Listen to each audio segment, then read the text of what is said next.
ಸಚಿವ ರಾಜಣ್ಣ ವಿರುದ್ಧ honey trap ಯತ್ನ ಪ್ರಕರಣ ಪ್ರತಿಕ್ರಿಯೆ ನೀಡೋದಕ್ಕೆ ಗೃಹ ಸಚಿವ ಪರಮೇಶ್ವರ್ ಅವರು ನಿರಾಕರಣೆಯನ್ನು ತೋರಿದ್ದಾರೆ. ಆಫ್ ದಿ ಕಪ್ ಉತ್ತರ ಕೊಡೋಕೆ ಆಗಲ್ಲ ಅಂತ ಅವರು ಹೇಳಿದ್ದಾರೆ. ಅನೇಕ ಪ್ರಶ್ನೆಗಳು ಸೂಕ್ಷ್ಮವಾಗಿರುತ್ತೆ, ಅದಕ್ಕೆಲ್ಲದಕ್ಕೂ ಕೂಡ ಬಹಿರಂಗವಾಗಿ ಉತ್ತರವನ್ನು ಕೊಡ್ಲಿಕ್ಕಾಗಲ್ಲ. ರಾಜಣ್ಣ ಭೇಟಿಯಾದ್ರೆ ನಿಮಗೆ ಗೊತ್ತಾಗುತ್ತಲ್ವಾ ಅಂತ ಪರಮೇಶ್ವರ್ ಅವರು ಹೇಳಿದ್ದಾರೆ.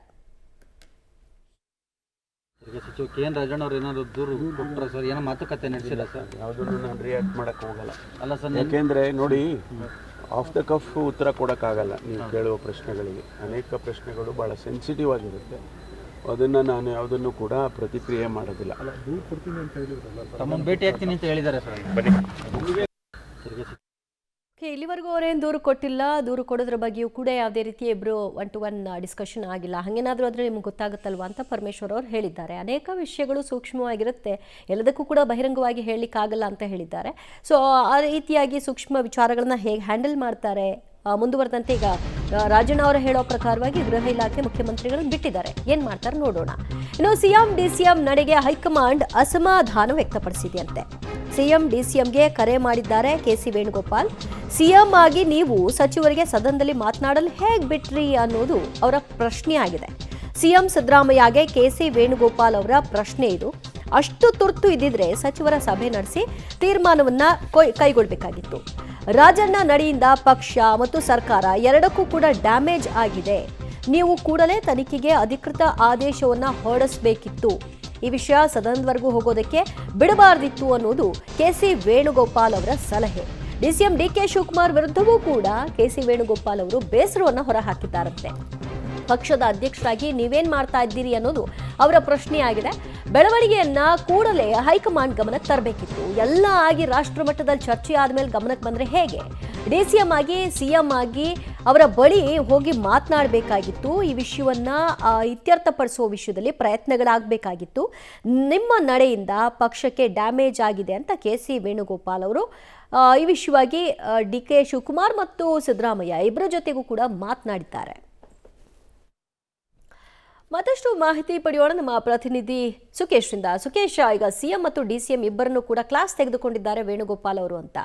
ಬಟ್ ಇದು ಕಂಟ್ರೋಲ್ ಮಾಡಬೇಕಾದವ್ರು ಕಂಟ್ರೋಲ್ ಮಾಡಿಲ್ಲ ಅನ್ನೋ ಈ ಕಿವಿ ಮಾತು ಏನು ಹೇಳ್ತಾ ಇದೆ? ಅಂದರೆ ತನಿಖೆಗೆ ಒಪ್ಪಿಸ್ಬೇಕಿತ್ತು ಅಂತನಾ, ಅಥವಾ ಇದನ್ನ ಹೊರಗೆ ಬರದೇ ಇರೋ ಹಾಗೆ ನೋಡ್ಕೊಳ್ಬೇಕಿತ್ತು ಅಂತನಾ? ಒಂದು ಸ್ಪಷ್ಟ, ದಿವ್ಯ ಜ್ಯೋತಿ, ಇಡೀ ಪ್ರಕರಣದಲ್ಲಿ ಹನಿ ಟ್ರ್ಯಾಪ್ ಆರೋಪವನ್ನು ಮಾಡಿರುವಂಥವ್ರು ಒಬ್ಬರು ಸಚಿವರು ಮತ್ತು ಸದನದ ಒಳಗೆ ಮಾಡ್ತಾರೆ. ಒಬ್ಬರು ಸಚಿವರಿಗೆ ರಕ್ಷಣೆ ಇಲ್ಲ ಅಥವಾ ಅವರಿಗೆ ಹನಿ ಟ್ರ್ಯಾಪ್ ಒಳಗಾಗಿದ್ದಾರೆ ಅಥವಾ ಹನಿ ಟ್ರ್ಯಾಪ್ ಎತ್ತ ನಡೆಯುತ್ತೆ ಅಂದರೆ ರಾಜ್ಯದಲ್ಲಿ ಕಾನೂನು ಸುವ್ಯವಸ್ಥೆ ಹೇಗಿದೆ ಅಥವಾ ಭಯನೇ ಇಲ್ವಾ ಅಥವಾ ಸಚಿವರಿಗೆ ಸಿಗದೇ ಇರೋ ರಕ್ಷಣೆ ಜನರಿಗೆ ಸಿಗುತ್ತಾ ಅನ್ನುವಂಥ ಸಾಕಷ್ಟು ಪ್ರಶ್ನೆಗಳು ಹೇಳ್ತವೆ. ಹಾಗಾಗಿ ನೀವು ಮೊದಲನೇದಾಗಿ ಆ ರೀತಿ ಸಚಿವರು ನಿಮ್ಮ ಗಮನಕ್ಕೆ ತಂದಾಗ ಸಚಿವರುಗಳ ಒಂದು ಸಭೆ ಮಾಡಬೇಕಿತ್ತು, ಅಥವಾ ಸರ್ಕಾರದಲ್ಲಿ ಭಾಗವಾಗಿರುವ ಸಚಿವರು ಇಂಥ ಒಂದು ಸಮಸ್ಯೆಯಲ್ಲಿದ್ದಾರೆ ಅನ್ನುವಂಥದ್ದು. ಜೊತೆಗೆ ಪಕ್ಷದ ನಾಯಕರ ಗಮನಕ್ಕೆ ತರಬೇಕಾಗಿದ್ದು ಕೂಡ ನಿಮ್ಮ ಕರ್ತವ್ಯ ಅನ್ನುವಂಥದ್ದು. ಸಿಎಂ ವಿಚಾರದಲ್ಲಿ ವೇಣುಗೋಪಾಲ್ ಅಸಮಾಧಾನ ಹೊಂದಿದ್ದಾರೆ ಅಥವಾ ಅಸಮಾಧಾನ ಕರೆ ಮಾಡಿ ವ್ಯಕ್ತಪಡಿಸಿದ್ದಾರೆ ಅನ್ನುವಂಥದ್ದು.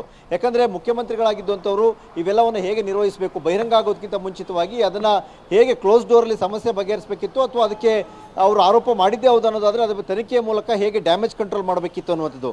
ಇನ್ನು ಕೆಪಿಸಿಸಿ ಅಧ್ಯಕ್ಷ ಮತ್ತು ಉಪಮುಖ್ಯಮಂತ್ರಿ ಕೂಡ ಆಗಿರೋ ಡಿ.ಕೆ. ಶಿವಕುಮಾರ್ ಕೂಡ ಈ ವಿಚಾರದಲ್ಲಿ ಹೈಕಮಾಂಡ್ ನಾಯಕರ ಗಮನಕ್ಕೆ ಮೊದಲು ತರಲೂ ಇಲ್ಲ, ಅನಂತರದಲ್ಲಿ ಅಥವಾ ಡಿ.ಸಿ.ಎಂ ಆಗಿ ಅವ್ರು ಏನು ಮಾಡಿದ್ರು ಇದನ್ನು ಕಂಟ್ರೋಲ್ ಮಾಡಲಿಕ್ಕೆ ಅಥವಾ ಇದರ ಬಗ್ಗೆ ಗಮನ ಹರಿಸಲಿಕ್ಕೆ ಅನ್ನೋ ವಿಚಾರ. ಹಾಗಾಗಿ ಇಬ್ಬರ ವಿಚಾರದಲ್ಲೂ ಕೂಡ ವೇಣುಗೋಪಾಲ್ ಅಸಮಾಧಾನವನ್ನು ವ್ಯಕ್ತಪಡಿಸಿದ್ದಾರೆ ಮತ್ತು ಇಬ್ಬರೊಂದಿಗೂ ಕೂಡ ದೂರವಾಣಿಯಲ್ಲಿ ಮಾತನಾಡಿದ್ದಾರೆ ಅನ್ನುವಂಥ ಮಾಹಿತಿ ಸಿಗ್ತಾ ಇರುವಂಥದ್ದು.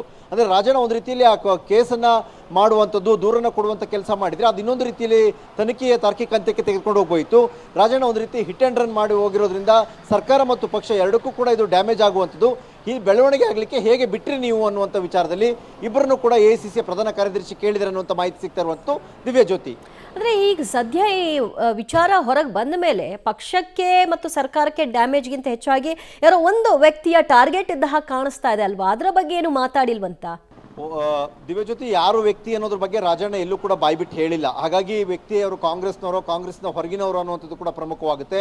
ಹಾಗಾಗಿ ರಾಜಣ್ಣ ಸ್ಪಷ್ಟವಾಗಿ ಹೇಳುವವರೆಗೂ ನೇರವಾದ ಡ್ಯಾಮೇಜು ಅಥವಾ ನೇರವಾದ ಟಾರ್ಗೆಟ್ ಅಂತ ಹೇಳಲಿಕ್ಕೆ ಸಾಧ್ಯ ಇಲ್ಲ. ಆದರೆ ಒಟ್ಟಾರೆ ರಾಜಕೀಯ ಬೆಳವಣಿಗೆ ಮತ್ತು ಮಾತುಕತೆ ಮತ್ತು ಇವೆಲ್ಲ ನೋಡ್ತಾ ಹೋದರೆ ಒಂದು ರೀತಿಯ ಇಮೇಜ್ ಡ್ಯಾಮೇಜ್ನ ಲೆಕ್ಕಾಚಾರದ ಜೊತೆಗೆ ಒಂದು ರೀತಿಯ ಪ್ರೊಟೆಕ್ಷನನ್ನು ಪಡೆದುಕೊಳ್ಳುವಂಥ ಲೆಕ್ಕಾಚಾರ ಎರಡೂ ಇದೆ ಅನ್ನುವಂಥ ವಿಚಾರ ರಾಜಕೀಯ ವಲಯದಲ್ಲಿ ಚರ್ಚೆ ನಡೀತಾ ಇದೆ. ಆದರೆ ರಾಜಣ್ಣ ಅವರು ಈಗಲೂ ದೂರು ಕೊಡ್ತಾರಾ, ಯಾರ ವಿರುದ್ಧ ಹೇಳ್ತಾರೆ, ಯಾರ ಹೆಸರನ್ನು ಬಹಿರಂಗಪಡಿಸ್ತಾರೆ ಅನ್ನೋದ್ರ ಮೇಲೆ ನೇರವಾಗಿ ಅದು ಇಮೇಜ್ ಡ್ಯಾಮೇಜು ಅಥವಾ ನೇರ ಆರೋಪನ, ಅದು ಸ್ವಪಕ್ಷೀಯರ, ವಿಪಕ್ಷೀಯರ ಅಥವಾ ರಾಜಕೀಯದಿಂದ ಹೊರತಾದವರ ಯಾರು ಅನ್ನುವಂಥ ಪ್ರಶ್ನೆಗೆ ರಾಜಣ್ಣ ಕೊಡುವ ಉತ್ತರ ಅಥವಾ ದೂರು ಉತ್ತರದಾಯಿತ್ವವಾಗಿರುತ್ತೆ. ಆ ನಂತರದಲ್ಲಿ ಎಲ್ಲವೂ ಕೂಡ ನಿರ್ಧಾರ ಆಗ್ತಾ ಹೋಗುವ ಸಾಧ್ಯತೆ ಇರುತ್ತೆ. ದಿವ್ಯಜ್ಯೋತಿ. ಥ್ಯಾಂಕ್ ಯು ಸುಖೇಶ್ ನಿಮ್ಮೆಲ್ಲ ಮಾಹಿತಿಗೆ.